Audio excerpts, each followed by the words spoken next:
today at savekids.com. That's SAVEKIDZ.com. Or at any Hancock Whitney bank. Be part of something great. Hear from Coach Dennis Allen and his staff Monday nights at 8 p.m. on the Saints Coaches Show on 104.5 ESPN Baton Rouge. Anytime. Anytime. A daily look at sports from our resident historian. Your sports break during your lunch break. Live from the Mercedes-Benz of Baton Rouge studios. Here's Charles Handegriff. Good afternoon and welcome to Anytime 104.5 ESPN Baton Rouge. I am Charles Handegriff along with Mario Jerez, Taylor Sharp with you today. Happy New Year to everyone after a very busy sports weekend. But, of course, the news that has dominated since the first quarter of last night's game remains the condition of Buffalo safety Damar Hamlin, who remains in critical condition in a Cincinnati hospital. He is sedated. The news came out about 2 o'clock in the morning that he had suffered a cardiac arrest in the game. So before we get to the rest of the show, I want to talk about this briefly. And when I say briefly, I'm going to explain why I want to speak about it briefly. First, I'm going to share my experience. I was on my way back from the game, the post game last night when I heard this on the radio. I did not see it, and the announcers on the radio did not realize, as nobody did, I think at the very beginning, exactly how serious this was, especially if you didn't see it, if you just saw the aftermath of it. But by the time I got home and saw an ambulance on the field, my first thought was of Darryl Stingley.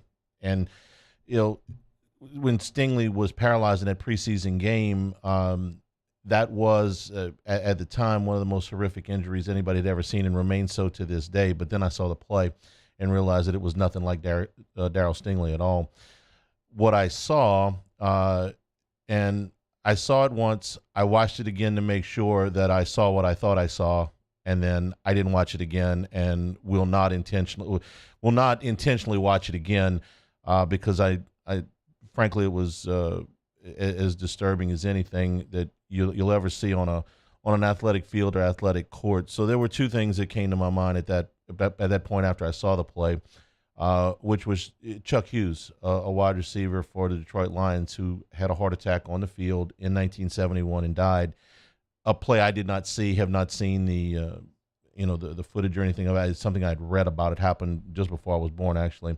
The other one I did see, which was Hank Gathers. And we had seen Hank Gathers right on the LSU campus several weeks before the collapse that would take his life.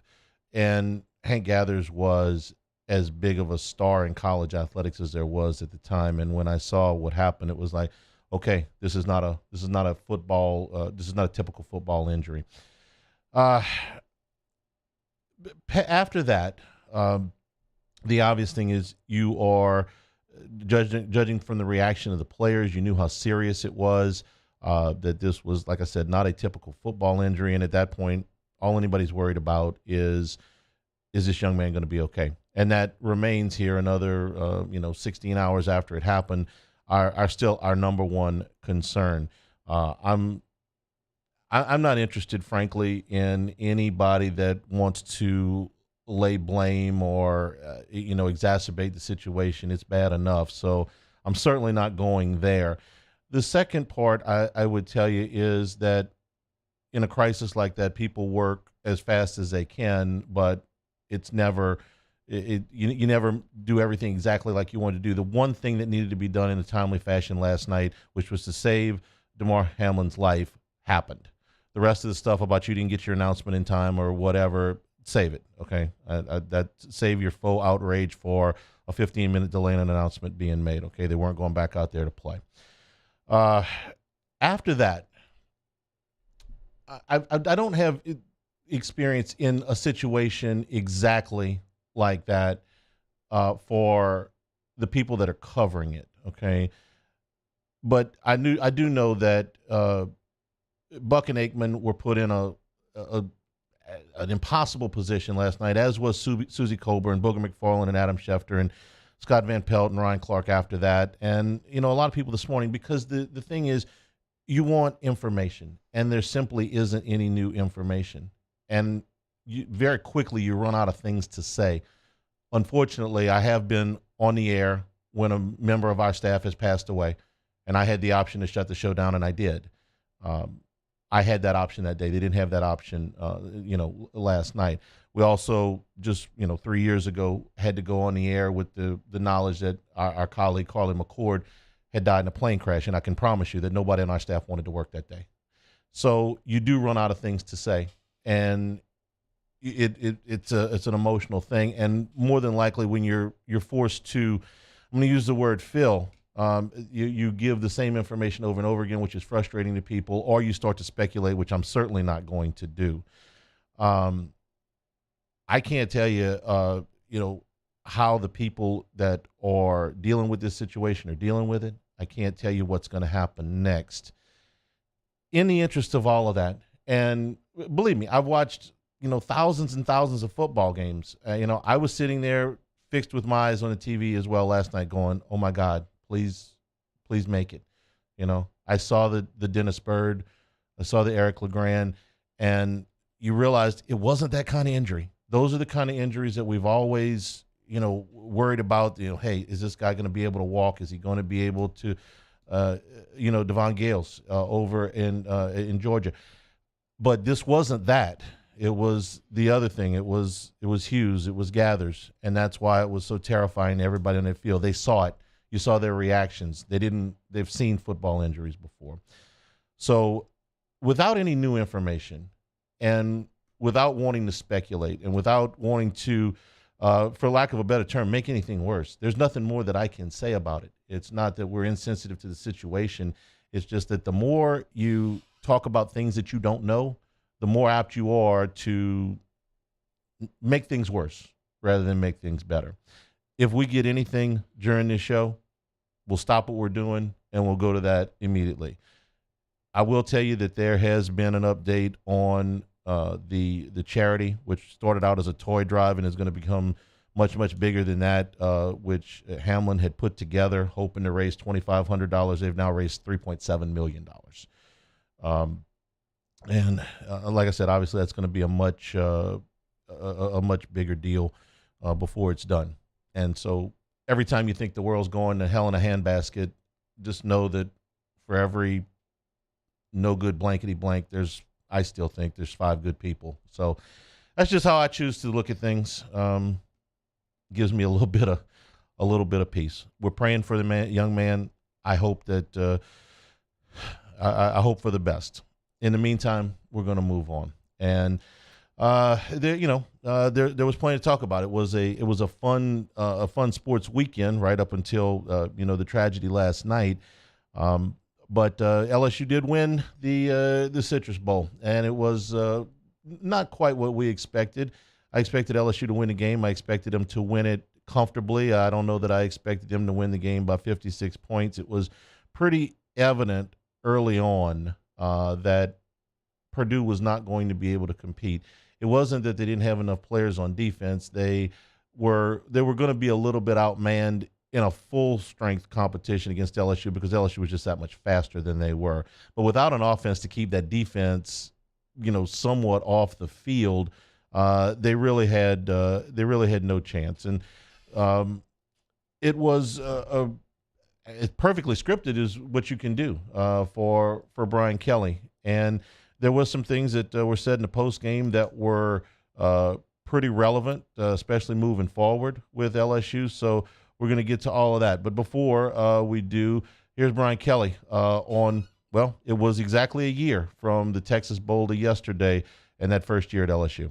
Probably the relationships with the players and developing, new relationships with, 115 players and getting to know them. That, to me, in year one, the first time here, you don't know any of the players, and they don't know you. I think our first press conference, I keep saying press conference, our first meeting said, hey, we're going to build trust, but it's going to take time for both sides. And I think that's what happened. And I'll remember that in year one, that process of building trust. It's something that's very easy to say and very difficult to do. You say, hey, I'm going to build trust. Well, how do you do that? You got to show up every day and repeat the same mantra that is your culture. And you have to have people that believe in what you're saying.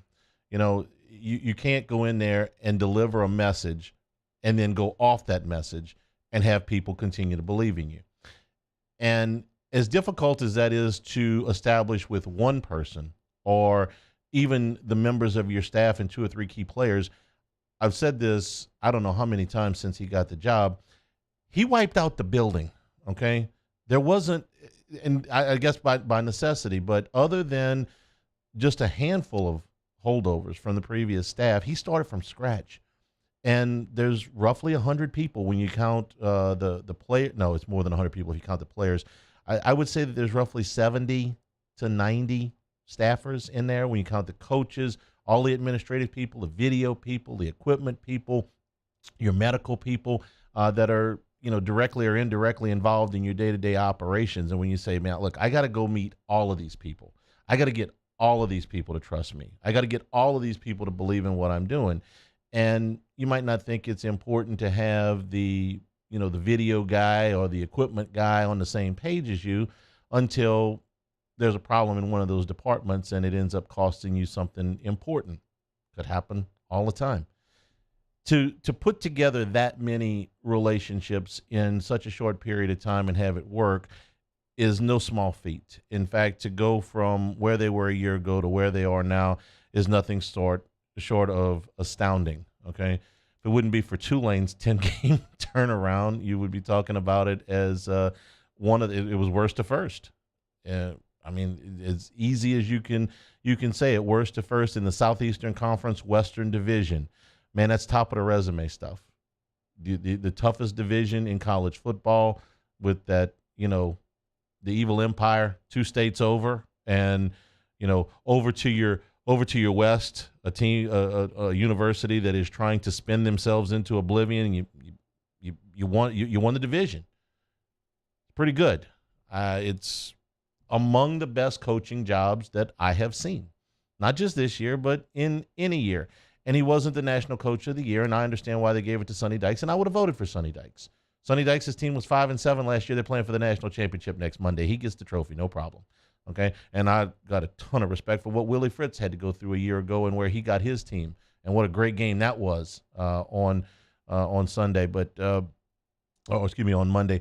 But what Brian Kelly did here is not to be underestimated at all. It was, again, among the most masterful coaching jobs that I have seen on the LSU campus in any sport, and I don't think that's any kind of exaggeration. But we want to talk about what we got moving forward, and Kelly did say some things in the post game that I want to touch on when we get back. Dwayne Colucci will be with us at the bottom of the hour. We'll talk about the final weekend in the NFL and the national championship game with Colucci at the bottom of the hour. This is Hanny Time, 104.5 ESPN Baton Rouge. This is Hanny Time. If you're a business owner, you're having problems with staffing. One of the things that is most time-consuming and frustrating is staffing because of all the interviews, background checks, the payroll expenses that are involved with it, all of the onboarding. You could use some help. Tiger Labor and Staffing takes care of all of that for you. You won't have any more days where you have unqualified applicants coming in. You won't have to worry about no-show interviews, those things that waste a lot of your time. You can get back to work. Tiger Labor and Staffing handles the interview process, the screening, and the onboarding. If you need somebody for a day, a week, or a month, you can control your labor expenses, increase your flexibility. Even if you need temp employees, the temp to hire option is only 60 days. That's the lowest in the industry. If you need a job, Tiger Labor and Staffing welcome skilled and unskilled labor. They'll match you with a job that fits, and you'll get paid in a hurry. Get your work done without the worries. Tiger Labor and Staffing. Go to tigerlabor.com. In times of need, get a full list of phone numbers, websites, and other important emergency information on the Demco Stormwatch page at 1045ESPN.com. Bayou Chrysler Dodge Jeep Ram has $10,000 off MSRP on all new 2022 Black Widow Jeep Gladiators in stock. All new Bayou vehicles come with a 1 million mile powertrain warranty and free delivery. If you need sales or service, the crew at Bayou is going to do right by you. Eli's always been into grilling. It took us a while to see it, but the signs were there. What are you doing, Eli? I knew grilling was my thing. I have been talking about it throughout my career. Happy with the results? I am. Got the new grill from barbecueguys.com. It performed great. My advice, as I always told my boys, do more of what you were born to do. Barbecue Guys, for those who were born to grill. You want cheese on your burger, Pops? I'll take a little cheese. Cornwall Toyota in Opelousas is here to help you ring in the new year with no markups, and you'll never pay over MSRP. And we have new inventory arriving daily. So Happy New Year from our Cornwall Toyota family to yours. Service Master Elite create clean, disinfected work environments. As a local business, we take pride in serving the New Orleans and Baton Rouge areas. Our cleaning protocols follow CDC and OSHA standards for healthcare settings, offices, senior living, restaurants, and industrial plants. Contact Service Master Elite to get your operation ready for reopening with germ disinfection cleaning.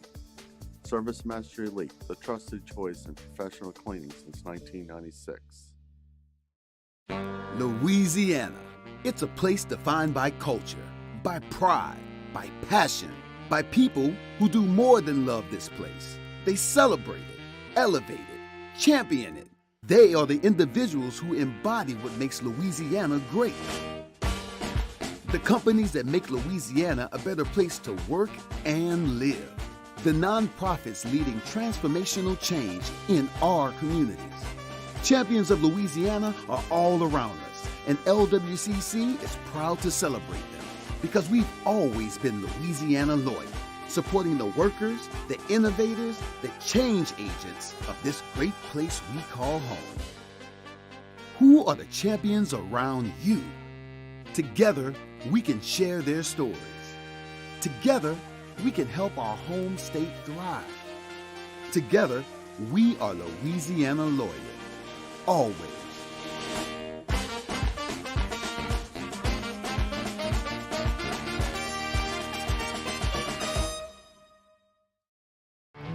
There it is, the extra mile, on the border of expected and extraordinary for those willing to go further, like vans customized for work or play, with safety and tech to keep you connected, supported by a 5-star sales, service, and finance team, and backed by the 1-star you know.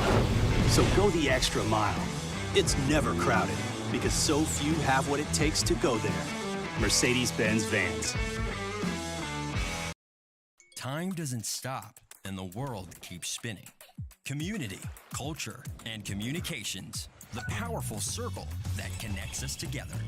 We're creating the next evolution, a network built for every possibility, moving faster than ever before, streaming us forward into the future. And the revolution is closer than you think. RTC, ETEL, and Vision are now Rev. New name, same company. I've been doing business with Luber for 25 years. They're dependable, trustworthy. It's just the attention to detail with our clients. Our folks have years and years of experience. They're highly trained professionals, but many companies have that asset. So for AFR, no show on Monday, but Matt is back on Tuesday. We're recapping LSU, Purdue in the Citrus Bowl, Saints, Eagles, and more. It's Tuesday's AFR, 3 to 6, 104.5 ESPN Baton Rouge.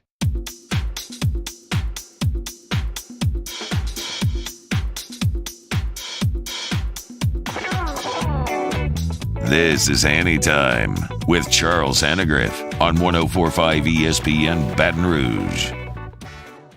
Dwayne Colucci at the bottom of the hour. Did you watch the end of Mississippi State and Illinois? Might have been interesting. A thrill for some, a nightmare for others, I would imagine. I think that's well put. I think that's extremely well put. Or Tulane and USC for that matter. Okay, so after the game yesterday, Brian Kelly was asked about what else? The quarterbacks. And I thought he had some pretty interesting things to say about it. So the first thing was not the first thing he was asked about, but when he was asked about the quarterbacks, this was the coach. I absolutely 100% believe that all three quarterbacks are going to be with us, and all of them we've had conversations with, and feel that that's the direction we're going. Okay, that's the first part, and I'm going to get to the second part. But the fact that they're going to bring all three of these guys to spring is a pretty good finesse work by the coach, to be honest with you. Quarterbacks transfer at the drop of a hat, and if you don't feel like you have an inside track to the starting position, a lot of guys will just bolt. In fact, a lot of guys that have starting positions will bolt anyway. This is the number one position to transfer per capita in college football. And it's been going on for a while, but now that there's basically no rules in there's no disincentive not to leave. You don't have to sit out a year anymore. Just how many quarterbacks did we have that were starters somewhere else transfer last year? There's plenty of them. So to get all three, who all expect to start and all have talent and all want to play, to stick around even for spring, I think is, like I said, no small finesse job by Kelly there, because he's got to convince all three of these guys that they've got an opportunity to compete. And a lot of times coaches can say that and players will blow them off. Like, yeah, we'll go in the spring, we'll have a competition. Like, no, you're not. You're going to give it to the other guy. And they transfer. He gets all three guys in the spring, gives them all a legitimate shot. They all feel good about it. They go out there and compete. You won a big battle before you even get started, because the alternative is, and this happens a lot, you got three quarterbacks, one of them leaves and one of them gets hurt, and you go, happened to LSU, 2018, two quarterbacks transferred, the other one got hurt, we didn't know, good thing Burrow stayed upright. You know who took most of the reps in practice the week before LSU played Alabama in 2018? Can't even remember the kid's name, Andre something, Andre Sale, thank you, from Tennessee, not State Tech, some small school in Tennessee. I don't even remember, okay? He ended up not having to play, but if Burrow turns an ankle, Brennan couldn't go in the game. We didn't know that until a year later, but we found out later on, okay? So it can unravel on you quickly. LSU had four quarterbacks in the room. Everything's going to be great, and then poof, you're down to one. It can happen in the blink of an eye. This was what Kelly had to say, though, about the potential for a quarterback. Oh, we do have to use the word controversy, I guess. There's no quarterback controversy. Jalen is our number one quarterback. Garrett will get an opportunity to compete, though. And look, the most important thing is when you have two really good quarterbacks, you have to have an open mind. You can't be closed-minded when you're looking at two, elite quarterbacks. So what we've committed to is an open mind and an open process where you can go in and, we're going to give you an opportunity to continue to grow. And then, that's going to allow both of our quarterbacks and Walker to continue to grow as quarterbacks at LSU. This has got to be handled very, very delicately, okay? That is the right statement to make. Executing it, when I remember Ed Ogeron trying to balance the reps between Miles Brennan and Joe Burrow, and he came out, this is about a little bit more than that, maybe a week and a half of the opener. He says, well, we divided the reps up through camp so far, and I'm going to make up these numbers, but you'll get the point. He says, Joe's had 641 snaps with the ones, and Miles in August has had 640 snaps with the ones. Like, okay, somebody's keeping score. Even if you don't keep it down to that, if that was even accurate. But I knew what he was trying to do. He was trying to say, listen, we've given both guys an equal chance. And sometimes guys think they're getting an equal chance, and sometimes they don't. That'll be a day-to-day battle for him. Guy goes out and has a good practice one day, a bad practice the next day. You got to manage emotions in this thing. And you got to figure out a way to get the third guy reps. Last year, this was, I don't want to say it was easy, but it fell into place easy enough because Walker Howard's intention was to redshirt, which he did, which meant that he did not have to take any reps with the ones, which he didn't. Now he wants some reps with the ones, and I don't blame him. I would too. So you're really juggling three. I thought both quarterbacks played well yesterday. Howard was, fine. That was kind of mop-up duty, so I'm not going to read a whole lot into that. But I thought both Daniels and Nussmeier played really well. You saw the strengths and weaknesses of both of them. You saw Daniels make some really nice throws. You saw him make some really nice runs. You saw him at times hold on to the ball a little bit too long, although, kind of got lost yesterday in the blowout. Nussmeier, you saw him make some probably throws that Daniels can't make. You know, the arm's a little bit better.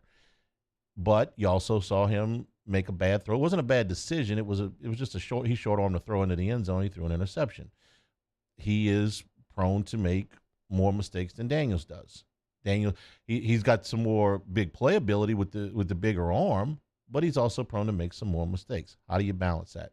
We even had a caller on a postgame show say, can you play both of them? You did yesterday, but yesterday was a bowl game. You know, it wasn't a Southeastern Conference game. It did not have that feeling. There's not another game to play next week. Because if they were playing a game next week, what would be the first? If they were having a press conference today and they were playing, I don't know, Maryland next week, what's the first question you would get? Who's starting at quarterback? What's the second question you would get? Is the second quarterback going to get time in that game? Well, you do this in a bowl game, you don't have to answer that question. You're going on to spring. If you do this against Ole Miss next September, you've got to answer, well, who's the quarterback next week? And the quarterbacks bounce along with you. So I think that they're going to have to pick one. And I think that probably, you know, the third guy out is going to take a long look at his options, and they'll all have, you know, plenty of them. But for the moment, he's convinced all three of them that they're going to get a shot in spring to show what they can do. And they believe him because they're all, according to what he said yesterday, they're all coming back. If this works, it will be a masterful job of coaching. If he gets all three of those guys into spring, puts them through spring, one of them wins a job, one of them's a backup, and the other one maybe transfers, or you know, if he keeps all three of them on the roster to the opener next year, it'll be a miracle. But if he gets one quarterback to start, the other quarterback to be, you know, to accept the backup role and be pleased with the progress that he's making, and the third guy says, you know what, I had my chance, it didn't work out, I'm going to go to this other school, I don't have anything bad to say, that will be about as good as you can do in 2023 quarterback world. So far, he's doing pretty doggone good. Tell you somebody else who did pretty doggone good yesterday was Malik Neighbors, and I was really happy for that young man, given the way the season started and how bad he felt about what happened back in the opener. The MVP yesterday made more than a few good plays. This was Neighbors about the Citrus Bowl yesterday. You know, it shows that, you know, I'm able to, you know, come out here, you know, perform at a high level with anybody, you know, in any conference. So it's something that I can build on to next year, you know, keep my confidence up. Number one receiver going into next year, I would think a preseason All-Southeastern Conference selection with the potential to have an All-American season. He's got that kind of ability, and I think he's got that kind of confidence now as well. I don't think there's any question going into next year. He'll be the number one guy. He'll know it. He's got an entire summer to spend with the quarterback or quarterbacks and build that chemistry. When you saw him on the jet sweep, you saw the kind of ability that he had. Some of those things we saw on the practice field when they were practicing punt returns, like, ooh, okay. But that didn't work out last year. I think next year Malik Neighbors is going to have a monster season. I think he's going to be the number one receiver for LSU. I think he's going to be an all-SEC pick. I think he's got a shot to be an All-American. I think he's got a shot to be a first-round draft choice. Nothing but positive stuff on the horizon for Malik Neighbors. He had a great game yesterday. Take a break. Dwayne Colucci when we come back. This is Hanny Time, 104.5 ESPN Baton Rouge. This is Hanny Time. Folks over at Big Mike's cranking up the live music again this weekend, starting with Jovan Webb on Thursday, and on Friday, Alex Hebert, plus there'll be karaoke going on Friday night. Saturday, the I-10 bound band on stage at Big Mike's. One more weekend in the regular season for the New Orleans Saints, so it's happy hour drink prices all day on Sunday as they take on the Carolina Panthers, trying to wrap up the season on a win streak. They got the big win against the Eagles last weekend. Big Mike's, part of the fabric of Denham Springs, our favorite watering hole, and great food as well. Daily lunch specials at Big Mike's on Aspen in Denham Springs were kind of a big deal. Our listeners fire off their opinions on the jimsfirearms.net hotline at 499-1045. Keep listening for your next chance to shoot us your thoughts with the jimsfirearms.net hotline on 104.5 ESPN Baton Rouge.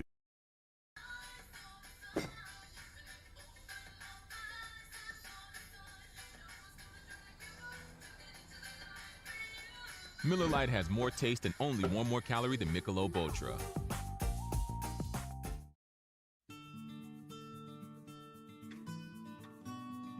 This is a house call. This is a follow-up appointment. This is a diabetes checkup. This isn't just more convenient care, it's more advanced care. This is innovating healthcare at Louisiana's #1 hospital, Ochsner. There it is, the extra mile, on the border of expected and extraordinary for those willing to go further, like vans customized for work or play, with safety and tech to keep you connected. Supported by a 5-star sales, service, and finance team, and backed by the 1-star you know. So go the extra mile. It's never crowded, because so few have what it takes to go there. Mercedes-Benz Vans. ServiceMaster Elite create clean, disinfected work environments. As a local business, we take pride in serving the New Orleans and Baton Rouge areas. Our cleaning protocols follow CDC and OSHA standards for healthcare settings, offices, senior living, restaurants, and industrial plants. Contact ServiceMaster Elite to get your operation ready for reopening with germ disinfection cleaning. ServiceMaster Elite, the trusted choice in professional cleaning since 1996. Louisiana. It's a place defined by culture, by pride, by passion, by people who do more than love this place. They celebrate it, elevate it, champion it. They are the individuals who embody what makes Louisiana great. The companies that make Louisiana a better place to work and live.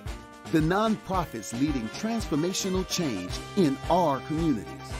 Champions of Louisiana are all around us, and LWCC is proud to celebrate them because we've always been Louisiana loyal, supporting the workers, the innovators, the change agents of this great place we call home. Who are the champions around you? Together, we can share their stories. Together, we can help our home state thrive. Together, we are Louisiana loyal. Always.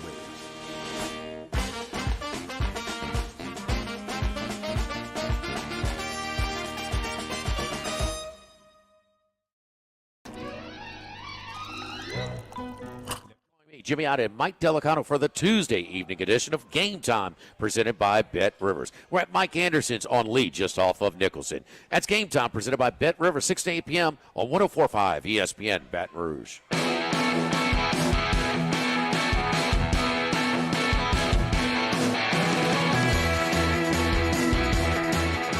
This is Hanny Time with Charles Hanagriff on 104.5 ESPN Baton Rouge. Hey, what if I said that I thought that LSU could win with either quarterback that played significantly yesterday, and I trust Brian Kelly to pick the best one in the spring? What if I said that? Too logical. Well, it may be a very boring talk show host, okay? I mean, clearly I've got to pick a side. I just don't have to pick a side today. Let's bring in Dwayne Colucci from out in Las Vegas at the South Point and the Rampart. Colucci, how you doing, man? Doing good, Charlie. How about yourself? We're doing good, man. And we talked about DeMar Hamlin at the top of the show, and we're still, obviously, everybody's praying for that young man. And I know that there must have been a hush come over the book last night. I mean, it had to be. Everybody watching that scene last night. So. I know that you were probably watching the same way we were, hoping for the best for that young man. Yeah, without a doubt. And thoughts and prayers go out to his family. Just a shocking situation. We've seen, things like that happen before with the Hank Gathers situation, where a man just goes down, and it's just devastating to see that because you could tell that something is not right. And, then you saw the frantic Buffalo paramedics, and it was just a bad situation. And the NFL did the right thing. You had to cancel that game. I don't know what they were talking about, 5 minutes to warm up, all this gibberish. You just knew halfway through it, I even tweeted out, I was like, the NFL's got to cancel this game and, regroup, see what goes on. And thoughts and prayers to this man's family. It's just a terrible situation. You never want to see that, especially on national TV. And who cares about all the gambling? Life, comes first always, in my opinion. And let's pray for this man, without a doubt. Absolutely. And, the 5-minute thing, the announcers were scrambling. They didn't have the information. It came out today that they were not going back out there. They were trying to get everybody notified. They were not going back out there. So, Colucci, before that yesterday, there were a couple of the most astounding endings that you will see in college football, starting with Illinois and Mississippi State. I would imagine there was a few swings and emotion in the sports book with that one. When Mississippi State, all right, so the sequence is this: State is a 3.5-point favorite. It is a 10-10 game. They run a play with about, I'm going to say, somewhere around 16, 17 seconds from the 20-yard line, and the back almost breaks it. I mean, he gets inside the 5-yard line, and he's being tackled, and I thought he was going to fall into the end zone. He falls 2 yards short, and then they call timeout. They're going to make a decision on whether they had time to run a play. They had a timeout, but they decide to kneel it, and they're going to kick the field goal. So that's that, okay? Illinois is going to cover by half a point until Pitchy Woo Woo came out. And Colucci, I've seen this go, this way before, but I don't know that I've ever seen one that got all the way into plus territory, okay? The laterals backwards that have gone all the way in the other direction usually have at least stayed on that end of the field. Once Illinois gets past the 50-yard line, the chances of this return now going back the other way are astronomical. So I'm just going to ask you what you were thinking watching that play. I was getting ready to vomit, to be honest with you, Charlie. I wasn't. You saw the line move. Sorry, I wasn't. It was like I was seeing the Raider game all over again from the prior week against the Patriots. Well, like you said, the Raiders were a little closer. In this situation, you get past the 50, you start to penetrate, and then all of a sudden you see Mississippi State scampering down the line. And, everybody was betting on Mississippi State because of the Mike Leach, situation. Everybody felt the team would rally around their head coach passing. And, on paper, they were somewhat a slightly better team. But you saw how the line movement went. I mean, we opened it at Pick'em. It closed at 3.5. Definitely not our turn of events that we wanted to see at the Rare Part South Point. So, another bad outcome. But these things happen in college football on an every week basis, week in, week out. You see bad beat segments on ESPN and all that. So, we have to take it in stride. But that was one of our worst outcomes, without a doubt, of the bowl season. Yeah, and when I said in the plus territory, I was kind of talking about the kickoffs. Of course, the Raiders the Raiders were in plus territory and went backwards. Couldn't forget that one, Colucci. The game in Arlington, I thought was just fantastic. And listen, around here, LSU fans are, for the most part, not Tulane fans, but that rivalry has subsided. I was actually pulling for Tulane, not just because we had picked him, but because I like Willie Fritz. I think he's a terrific coach. Love the quarterback. Love that team. But when they're down, 15 points with 4 minutes to go, you got to figure there's no way that they're going to win the game. And it's not because they couldn't score. It was because they couldn't stop them. USC never punted in the game. And even with Caleb Williams not being able to really run up the field the way he had early in the year, he was carving them up. But the kickoff was the play that it made everything. After they scored a touchdown, the USC guy bobbles the kickoff. It goes out of bounds inside the 2-yard line. USC's got to start from there. Tulane gets the safety. And that's the only way, Colucci, that they were going to stop USC was to put them in a negative field position like that. If USC gets the ball, if that guy lets the ball go and it goes into the end zone and they start to drive at the 25-yard line, USC is going to win the game, in my opinion. In fact, I think they're going to win it by more than a touchdown. So that ending, the way it came out, was certainly really exciting. Yeah, without a doubt. And like you said, the way Williams was, lighting them up, he had like 450-plus yards, 5 touchdowns. Just a monstrous game. And even though he wasn't doing it with the legs, the safety was the key play. And, USC looked like they were going to win the game. But once again, another weird ending. Credit, Spears had a monster game. He had over 200 yards rushing and 4 touchdowns. Like you said, Pratt was solid. So, great credit to Tulane, and we definitely like that outcome. You know how we get a plethora of USC, UCLA, Southern Cal money because of the proximity of the area we're in. And definitely that was one of the most exciting games of the weekend. And just unbelievable how Tulane showed their grit and toughness. And definitely they merit that 16 ranking that they have, which will now improve with this victory. So a great game in Arlington, and definitely a credit to Tulane. It was a good outcome for the Rampart and South Point. Not as good as, Mississippi State was for the public, but definitely a good outcome for us. 2 fantastic games on Saturday. The dogs both cover, the underdogs, I should say, both cover, but only one of them won, and that was TCU. So let's talk. We're going to have the game before you and I talk again. Where you guys open Georgia TCU for the national championship game next Monday, and what the early action has provided. Yeah, we opened the game, Charlie, at 13.5 at the Rampart and South Point. We're currently at 13. The Sharps initially took the points because of the initial reaction of how well TCU was able to play in the game on Saturday. The total we opened at 61. It is now at 62.5.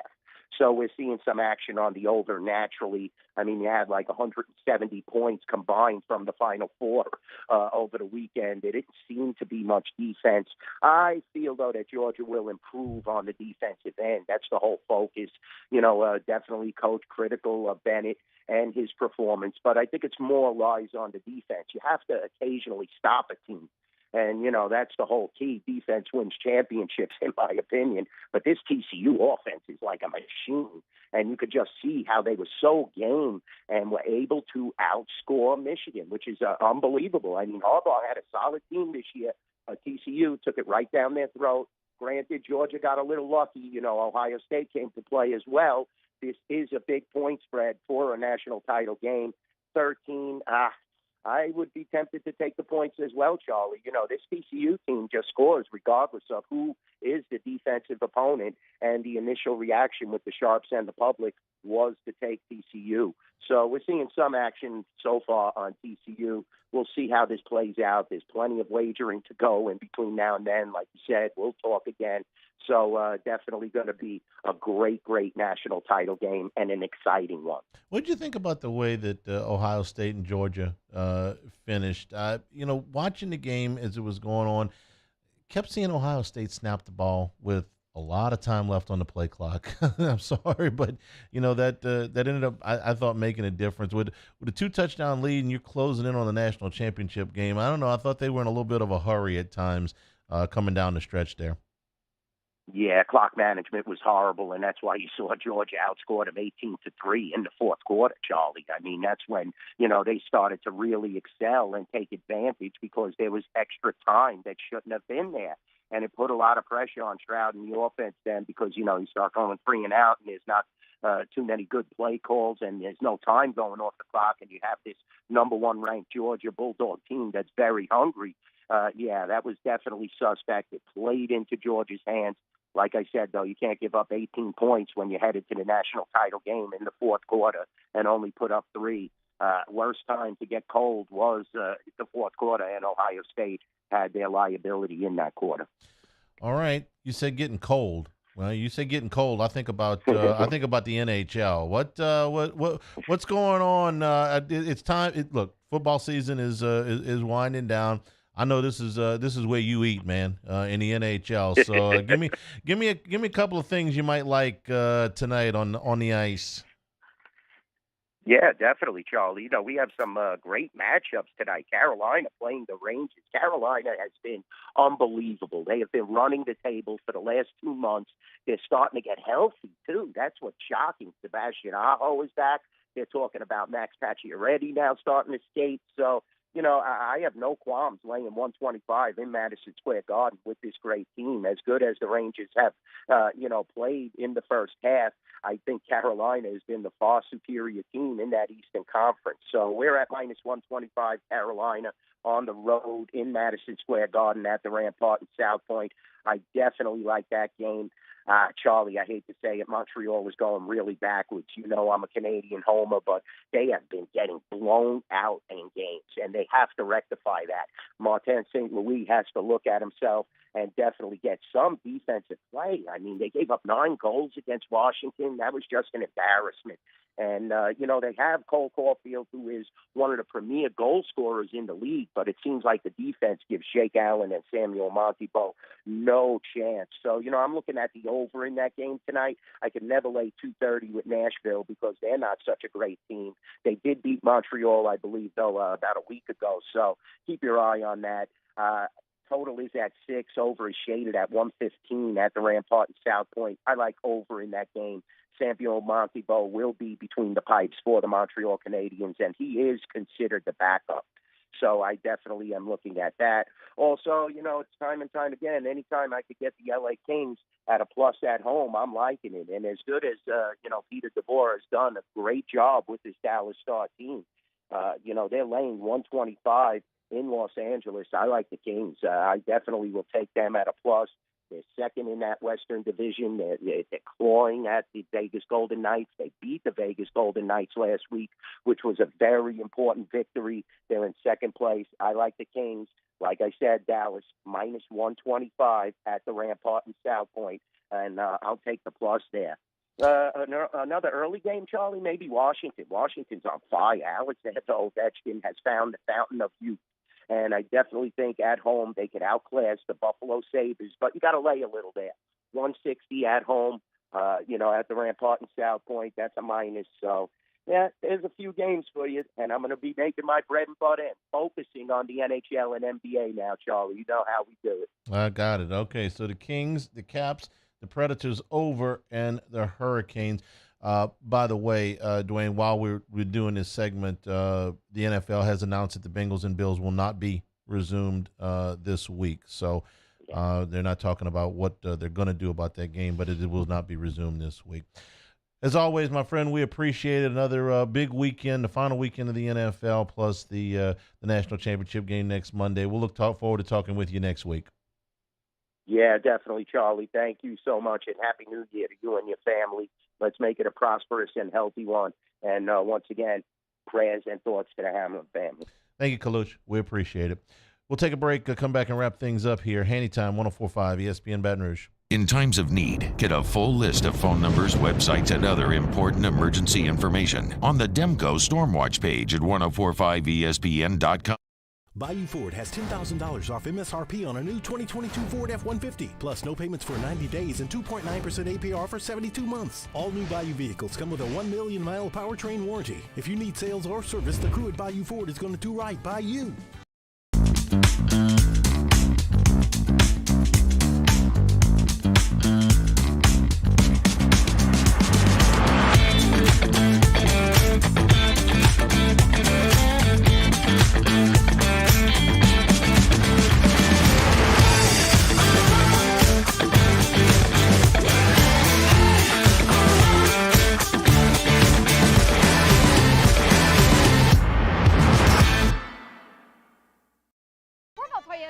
Is here to help you ring in the new year with no markups, and you'll never pay over MSRP. And we have new inventory arriving daily. So Happy New Year from our Corvell Toyota family to yours. Eli's always been into grilling. It took us a while to see it, but the signs were there. What are you doing, Eli? I knew grilling was my thing. I have been talking about it throughout my career. Happy with the results? I am. Got the new grill from barbecueguys.com. It performed great. My advice, as I always told my boys, do more of what you were born to do. Barbecue Guys, for those who were born to grill. You want cheese on your burger, Pops? I'll take a little cheese. Time doesn't stop, and the world keeps spinning. Community, culture, and communications, the powerful circle that connects us together. We're creating the next evolution. A network built for every possibility. Moving faster than ever before. Streaming us forward into the future. And the revolution is closer than you think. RTC, ETEL, and Vision are now Rev. New name, same company. I've been doing business with Luba for 25 years. They're dependable, trustworthy. It's just the attention to detail with our clients. Our folks have years and years of experience. They're highly trained professionals, but many companies have that asset. What I'd like to think makes Luba a bit different is that we use those talents in a way that truly is dedicated to serving the needs of the folks who depend on us.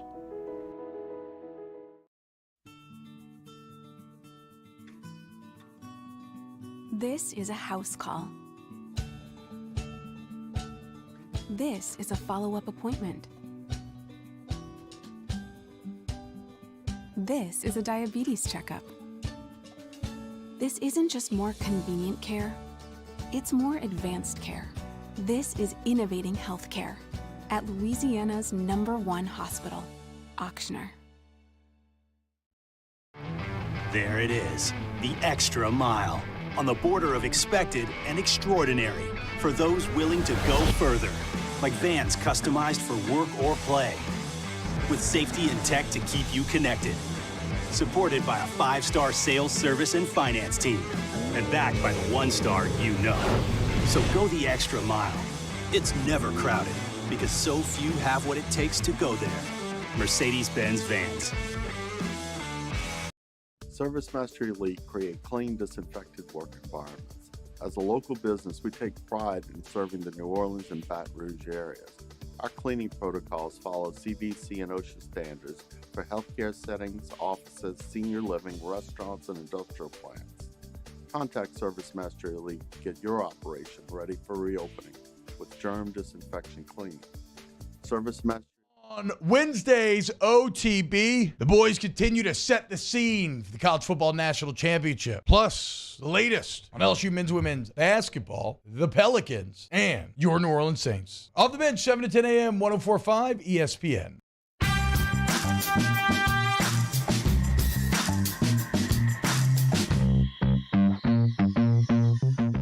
This is Hanny Time with Charles Hannegriff on 104.5 ESPN Baton Rouge. LSU basketball tonight at Rupp Arena. Last 4 games going back to the middle of December. This is what Kentucky has done. They played a very good UCLA team at Madison Square Garden, lost by 10. They played a winless Florida A&M team, won by 20. They played a 1-loss Missouri team on the road, lost by 14. They played a 2-win and 2 miracle wins by Louisville and lost and won the game by 23. So they've beaten 2 horrendous programs. They have beaten or have lost to 2 pretty good programs. I'm officially watching Kentucky with not a lot of truths, okay? I was like, oh, I know this about Kentucky. I watched them play that game against UCLA. In fact, I watched so intently because I bet against them. But I don't know a whole lot about them, other than Cal starting to hear a little bit of chatter up there. Mario, there's other news from the coaching world, too. Yes, this is from Will Kunkel, who's with Fox Sports Charlotte, and he reports, this has been retweeted by a couple other publications, Panthers owner Dave Tepper and Jim Harbaugh have had a conversation about Carolina's head coaching vacancy. The talk was not a job interview, only a conversation. Carolina will not formally begin their search until after the season. Okay, so there's a couple things that come to my mind. First of all, when Harbaugh redid his contract and took less money, it was because he wasn't being as successful as they wanted him to. Put another way, he wasn't beating Ohio State.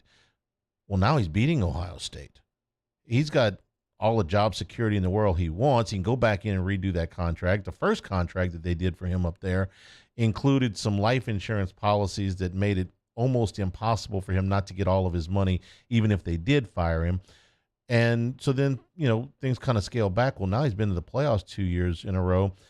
He's not worried about job security up there. And I don't think he's worried about money because Michigan took care of him. But then I'm reminded that David Tepper owns the Carolina Panthers, and the last time he decided he wanted a coach, Matt Rule got in the door and he wouldn't let him out.